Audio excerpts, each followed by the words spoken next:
Fala pessoal, dando continuidade à nossa matéria de Direito Penal, noções de Direito Penal. Em especial, estamos tratando aí da parte geral, que trata das normas, dos princípios, das diretrizes que são aplicáveis aí no caso concreto, dentro do nosso estudo aí de Direito Penal. Beleza? Vamos tratar hoje do tema teoria do crime. Acredito que seja a espinha dorsal do nosso estudo aí para Direito Penal, porque ali a gente trata diversos conteúdos relacionados aí à caracterização do crime. Antes de mais nada, siga o Falcon nas redes sociais, sempre atualizando aí com editais, motivando a galera aí com o depoimento dos aprovados. Me segue nas redes sociais, se eu puder contribuir de alguma forma, tirar sua dúvida, seria uma honra. Professor Samuel na área, quem já me conhece já está acompanhando aí já há um tempo, já está mais familiarizado. E eu estou aqui para poder contribuir e te ajudar da melhor forma, beleza? Lembrando, estamos tratando aí da parte geral. E hoje nós vamos falar aí da teoria do crime, beleza? A teoria do crime, a gente tem uma conceituação material e formal. E a gente vai ver que no aspecto material, a conceituação jurídica de crime é a seguinte, ó. A definição: crime é toda ação humana que lesa ou expõe a perigo a um bem jurídico de terceiro, que, devido à sua relevância, merece a proteção penal. Então a gente percebe que a definição material é toda ação humana, uma conduta que lesa ou expõe a perigo aí um bem jurídico tutelado pelo nosso ordenamento jurídico e merece essa proteção penal. Lembrando que a gente está falando aqui de um aspecto material. Então a gente, para considerar o crime de outras formas, a gente tem que analisar aí também seu aspecto formal.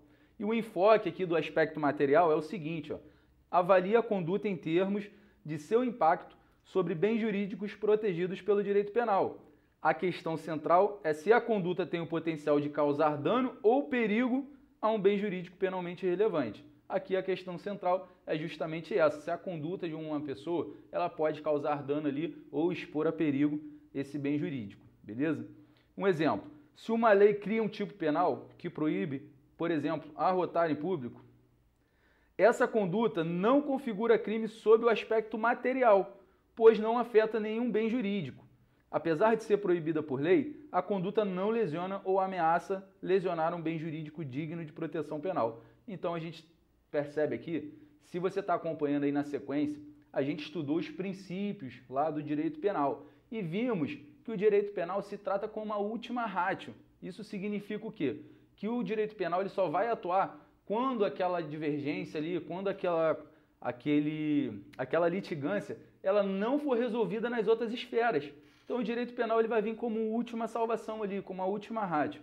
Então se qualquer conduta aí for considerada crime, seria um caos, seria um encarceramento em massa, não teríamos aí uma estabilidade jurídica, não teríamos uma segurança jurídica.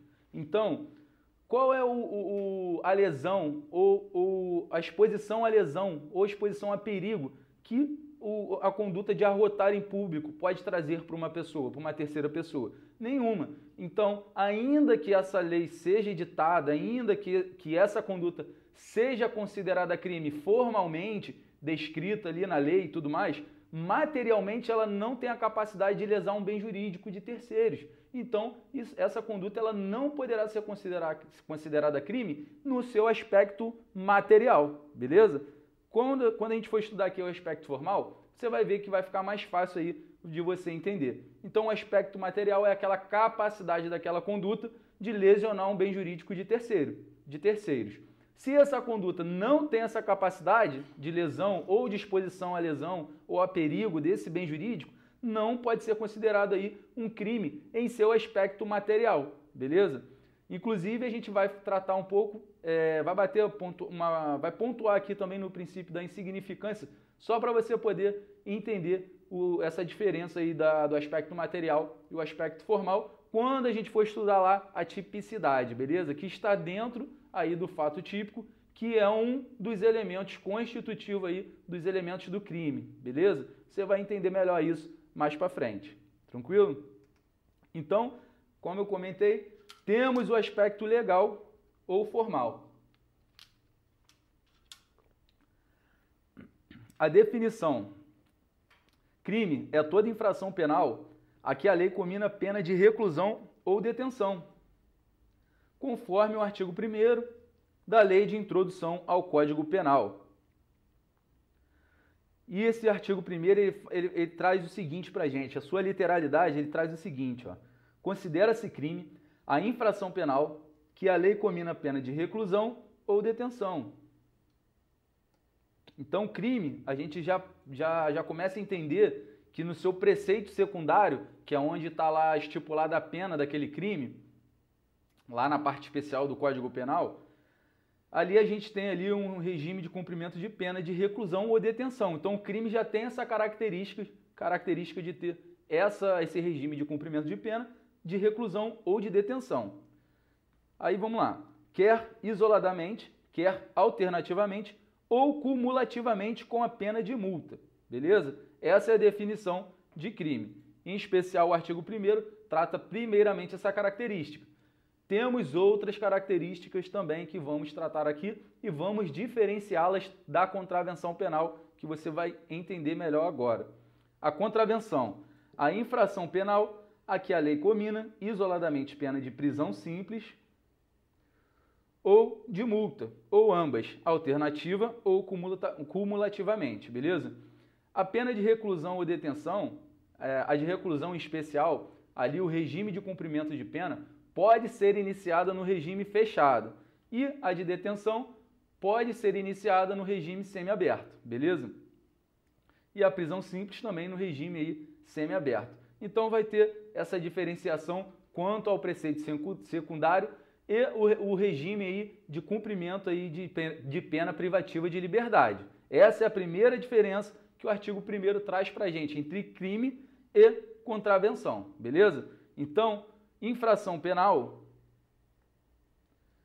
o termo infração penal é gênero do qual o crime e a contravenção penal são espécies, beleza? Então, no nosso ordenamento jurídico, a gente adotou aí o sistema dicotômico, que significa o quê? O sistema jurídico brasileiro adota o modelo dicotômico, onde as infrações penais se dividem em dois tipos. É o que eu comentei agora. Infração penal, crime e contravenção penal. O crime é uma infração punida com reclusão ou detenção, é só uma síntese aqui do que a gente leu do artigo 1º, seja isoladamente ou em combinação com multa. E a contravenção penal, infração penal punida com prisão simples ou multa, seja isoladamente ou em combinação, tranquilo? E uma observação importante é que no Brasil o termo delito é sinônimo de crime, beleza?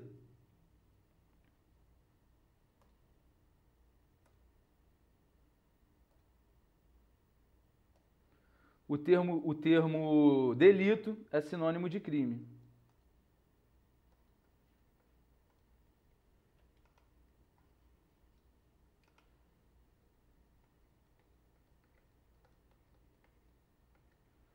O termo delito é sinônimo de crime. Vou fazer um pouquinho melhor aqui, ficou muito feia essa letra.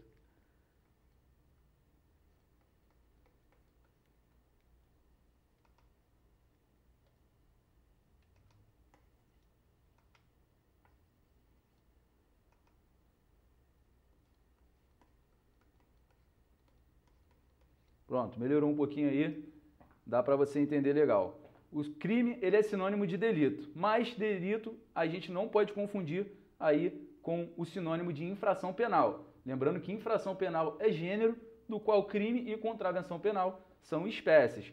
E crime, ele é sinônimo de delito aqui no Brasil. Existe em outros países essa diferenciação aí de delito para crime e tudo mais.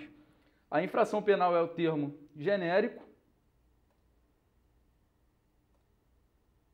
É o termo genérico que engloba tanto crimes quanto contravenções. Tranquilo? Até aí está acompanhando a diferença lá de crime material, crime formal, que é o aspecto legal aqui que a gente está tratando, e a gente viu aí essa diferenciação de crime para contravenção penal, beleza? A contravenção penal geralmente são aquelas condutas consideradas com não tanta reprovabilidade dentro aqui do nosso ordenamento jurídico. São condutas mais brandas, com penas mais brandas, geralmente não envolvem aí violência ou grave ameaça, não tem um condão aí de causar um mal muito grande a um bem jurídico tutelado. Então os crimes eles são mais gravosos e a contravenção penal são mais brandas, beleza? São condutas consideradas mais brandas com uma menor reprovabilidade dentro do nosso ordenamento jurídico, tranquilo?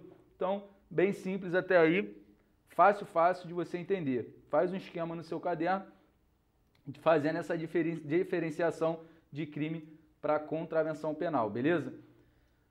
E eu trouxe aqui esse quadro para facilitar o seu entendimento e demonstrar que temos ainda algumas diferenças que não estão elencadas lá no artigo 1º da Lei de Introdução ao Direito Penal. Com relação ao crime, em seu preceito secundário, que significa ali a pena estipulada para aquele crime.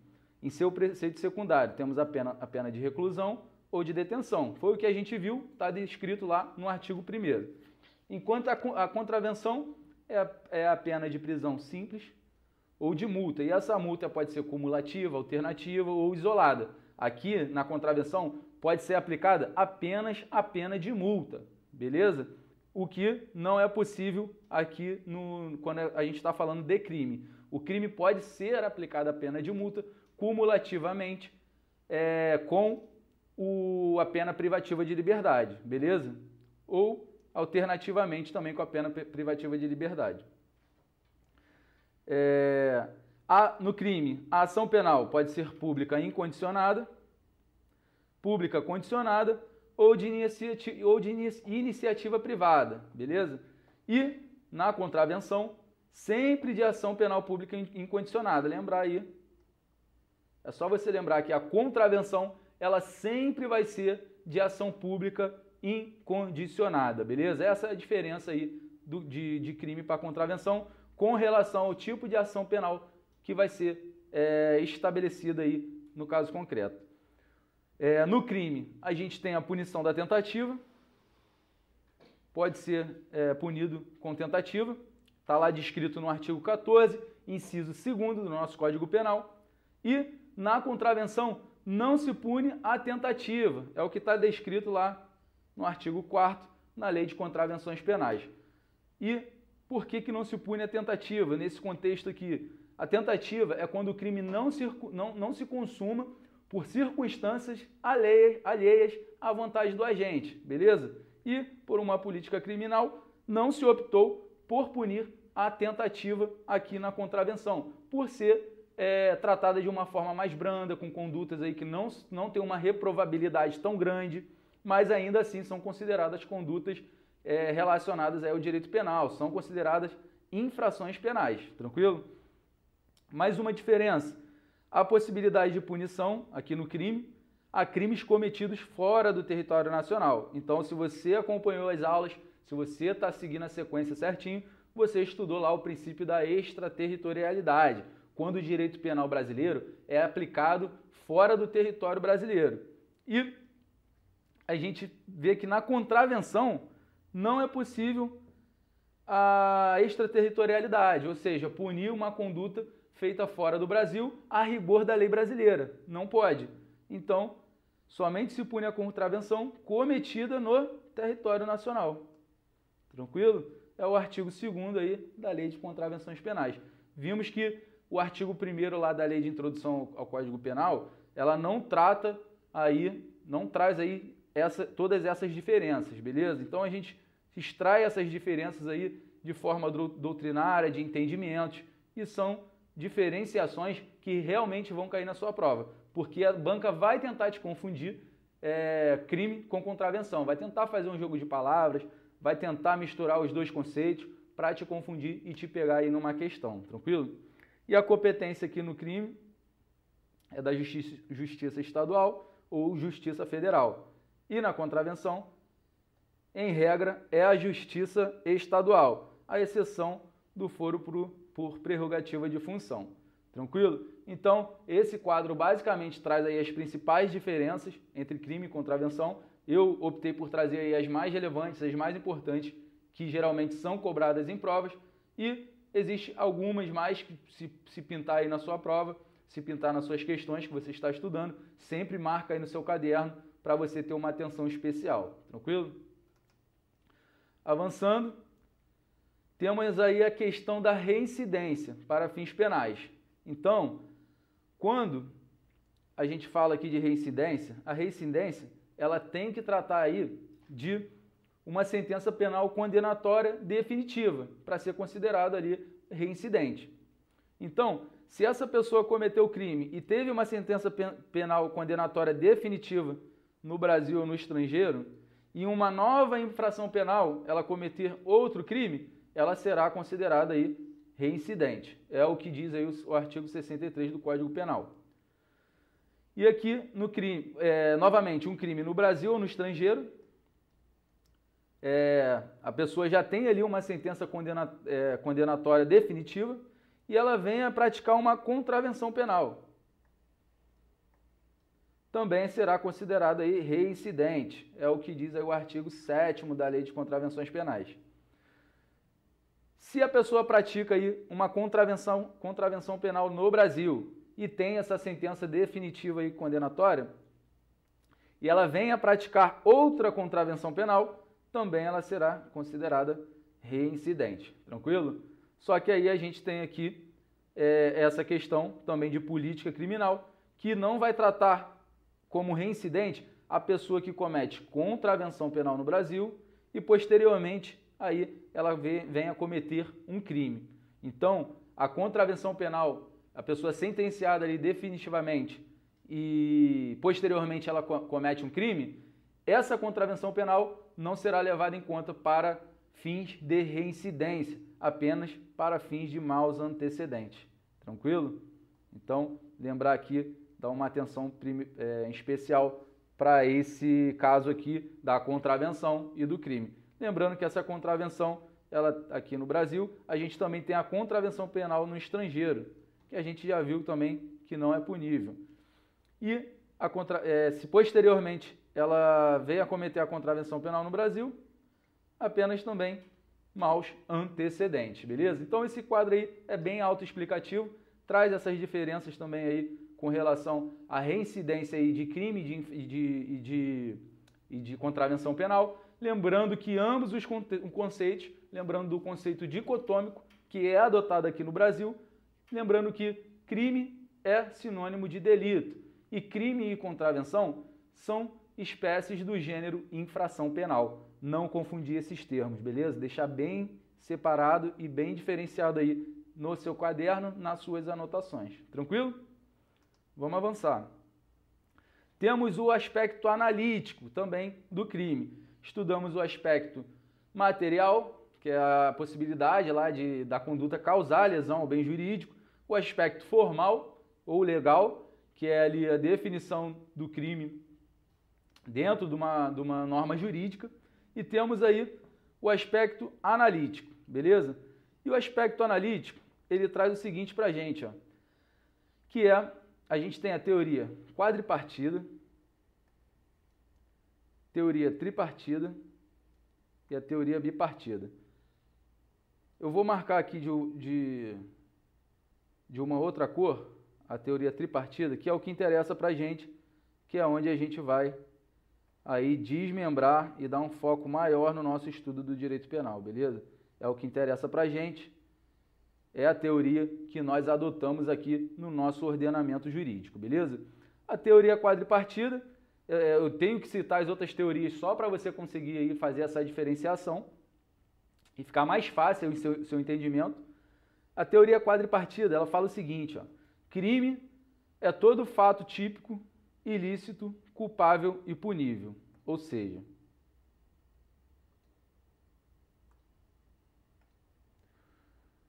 seja, aqui a gente trabalha, vai ficar mais fácil para você entender quando a gente for aprofundando um pouquinho mais. Mas eu já adianto aí que o fato típico aí tem a ver aí com a relação com a conduta do agente,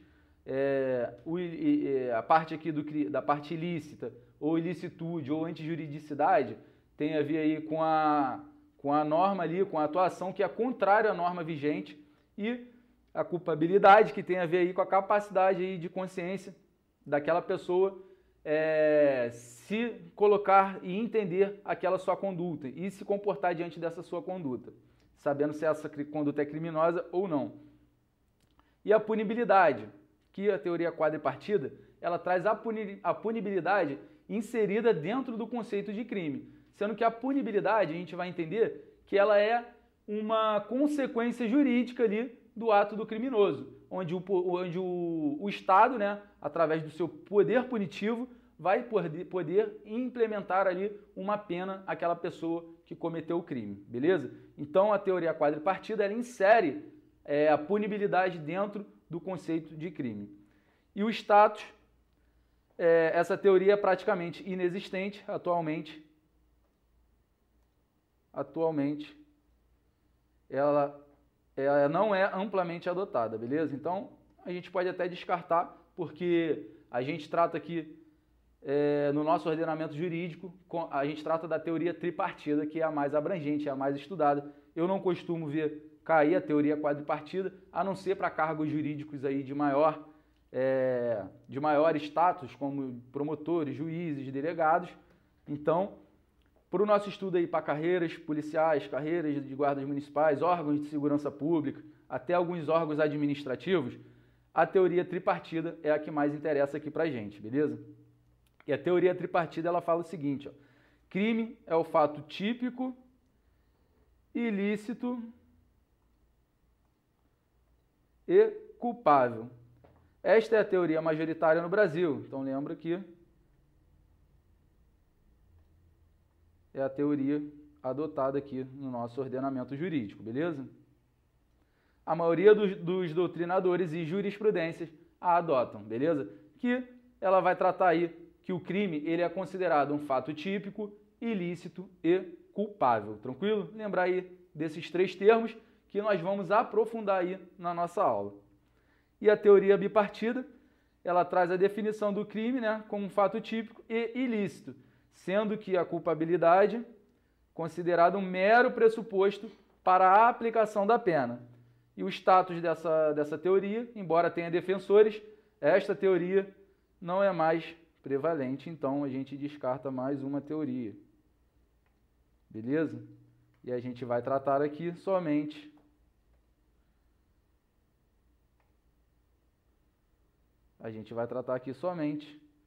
a teoria tripartida, beleza?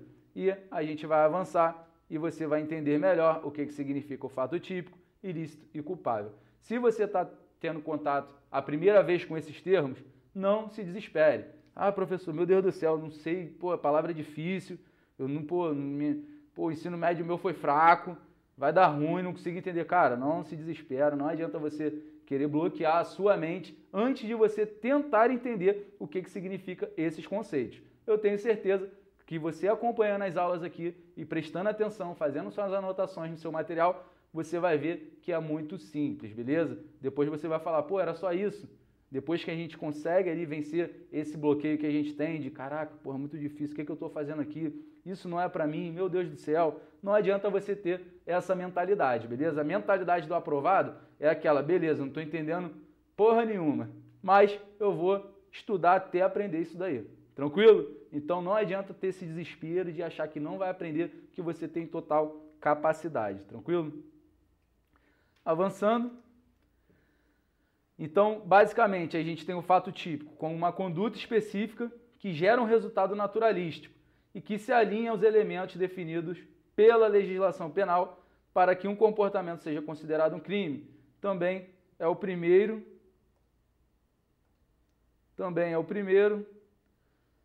dois elementos do crime e um pressuposto essencial para a configuração do delito. Serve como primeiro passo para a análise da responsabilidade penal. Ou seja, quando a gente está falando aqui do conceito analítico de crime, a gente não está falando na edição de uma norma criminal, como que é feito a lei, como é elaborado uma conduta para ser considerada criminosa ou não. A gente aqui está analisando aqui o caso concreto, quando uma conduta ocorre, quando um fato ocorre e quando o operador do direito ele vai analisar esse fato concreto. Então ele tem que analisar dentro daquele contexto, por exemplo, aconteceu um homicídio, beleza? O operador do direito, o aplicador do direito, em especial aí, vamos dizer aí, o juiz, ele tem que analisar todas essas fases quando ele está analisando se aquele fato é considerado um crime ou não. Ele vai analisar o fato típico, ele vai analisar a ilicitude e vai analisar a culpabilidade. Se dentro da análise do fato típico ele não reconhecer que aquele fato é considerado crime, ele já exclui aí o crime. Não vai ser considerado crime, ele não vai analisar nem a ilicitude e nem a culpabilidade, porque dentro do seu fato típico já foi excluída a possibilidade daquilo ali ser considerado um crime ou não. Igualmente, a ilicitude e a culpabilidade, só que ele vai analisar aí nessa ordem, primeiro, segundo e terceiro, beleza? Se aqui ele considerou crime no fato típico e na ilicitude ele desconsiderou, já não é crime. Para ser considerado aquele fato, ser considerado um fato criminoso, ele tem que atender todos esses três elementos analisados um por um, beleza? Para você não ficar perdido e não saber do que a gente está falando aqui. A gente já partiu do princípio de que a lei já existe, aquela lei criminal já existe, e aconteceu um fato concreto. E o operador do direito, analisando aquele fato concreto, para definir se aquilo é caracterizado um crime ou não, ele tem que analisar aqui, utilizar o conceito analítico de crime para poder considerar aquela conduta como criminosa ou não e, em consequência, poder aplicar aí o seu poder punitivo do Estado, de poder aí privar aquela pessoa de uma liberdade ou criar uma medida restritiva de direitos para aquela pessoa, beleza?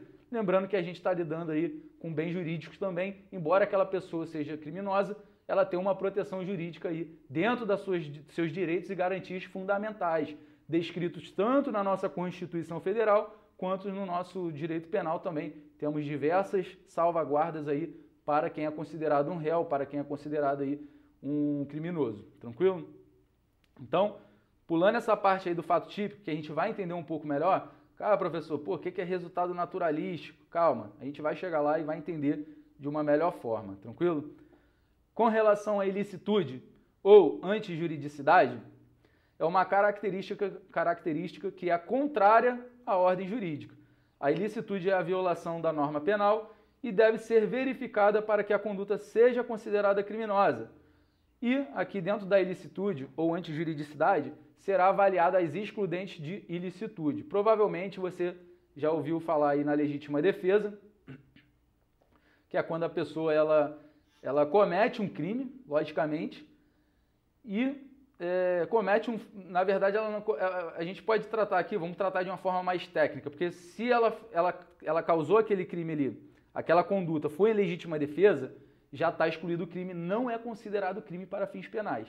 Então, vamos tratar como um fato criminoso. Houve um fato criminoso, só que essa pessoa agiu em legítima defesa. Esse crime será excluído. Se o juiz reconhecer que houve legítima defesa, lembra que a gente vai excluir aqui a ilicitude e nem vai avaliar a culpabilidade, porque a partir daqui da ilicitude já não é um fato criminoso. Existem outras excludentes de ilicitude, que a gente vai ver mais para frente, beleza? Não existe só a legítima defesa. Aqui a gente vai analisar a legítima defesa, o estado de necessidade, o estrito cumprimento do dever legal e o exercício regular de um direito, beleza? Salvo engano, estão descritos aí lá no artigo, não vou lembrar diretamente, é no artigo 23, 21, não sei, mas eu vou trazer para vocês com calma, valeu? Pode ficar tranquilo. Eu não sou de decorar muito o Código Penal, os artigos, logicamente, sempre estou trazendo aqui para vocês. Não fique preocupado com isso,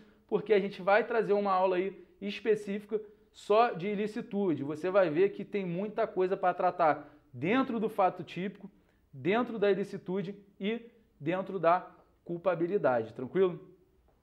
E na culpabilidade, a gente vai falar o seguinte, refere-se à imputabilidade do agente, que é a capacidade de um indivíduo de entender o caráter ilícito de uma ação e de se comportar de acordo com essa compreensão. Em outras palavras, é a aptidão mental que permite a alguém ser responsabilizado por seus atos conforme a lei. Também é um pressuposto para a caracterização do crime conforme a teoria tripartida, beleza? Então, aqui a gente percebe que a culpabilidade é a capacidade do indivíduo de entender o caráter ilícito ali da sua conduta, tranquilo? Com relação aqui à ilicitude, a gente percebeu que a ilicitude é a violação da norma penal e vai ser avaliada aquelas excludentes que eu tratei para vocês. E, com relação à punibilidade, é a prerrogativa do Estado para aplicar uma pena a um réu que cometeu um crime. É o conhecido jus puniendi, que é o direito de punir do Estado, beleza? Ele vai ter que avaliar aí algumas circunstâncias para poder aplicar essa pena no caso concreto, beleza? Considerando o cumprimento de certos requisitos legais, não integrando o conceito analítico de crime. Lembra que a teoria tripartida não considera a punibilidade como um elemento aí do conceito analítico de crime. A punibilidade, aqui a gente percebe, ó, não integrando o conceito analítico de crime segundo a teoria tripartida, que é a teoria que nos interessa, fato típico, ilícito e culpável. Tranquilo até aí? Sendo considerado uma consequência jurídica da prática do crime. Beleza? E ainda existe algumas principais causas de extinção de punibilidade. O material aí deu uma desconfigurada, mas descarta isso daí, dá para entender legal. A morte do agente, por exemplo, a prescrição do crime, graça, indulto, anistia, perdão judicial, ou abolitio criminis, que é a extinção daquele crime. Uma lei vem revogando uma conduta que é considerada crime e uma lei nova vem dizendo que essa conduta não é considerada mais crime. Então, por política criminal, o Estado ele não tem mais interesse em punir aquela pessoa, embora ela tenha cometido aquele crime, nessas situações aqui. Porque não tem como punir a pessoa que morreu, correto? Embora ela tenha cometido um crime, não tem como o instituto da punibilidade ser aplicado a essa pessoa, tranquilo? Ela já está morta. É igual a prescrição do crime. Cada crime ele tem um prazo ali para ele prescrever e não ser possível mais o Estado aplicar a punição àquela pessoa. Se aquele crime estiver dentro do prazo ali de prescrição, a punibilidade pode ser aplicada. Se esse prazo for vencido, o Estado não tem mais o poder de punir aquela pessoa, tranquilo? Então, a gente fecha por aí esse conceito introdutório aí da teoria do crime, né? Vimos o aspecto formal, material, vimos aí o conceito analítico de crime dentro de cada teoria e o que é a teoria que é mais importante para a gente é a teoria tripartida, na qual a gente vai se aprofundar agora nos próximos blocos, tranquilo? Tamo junto e aguardo vocês nos próximos blocos.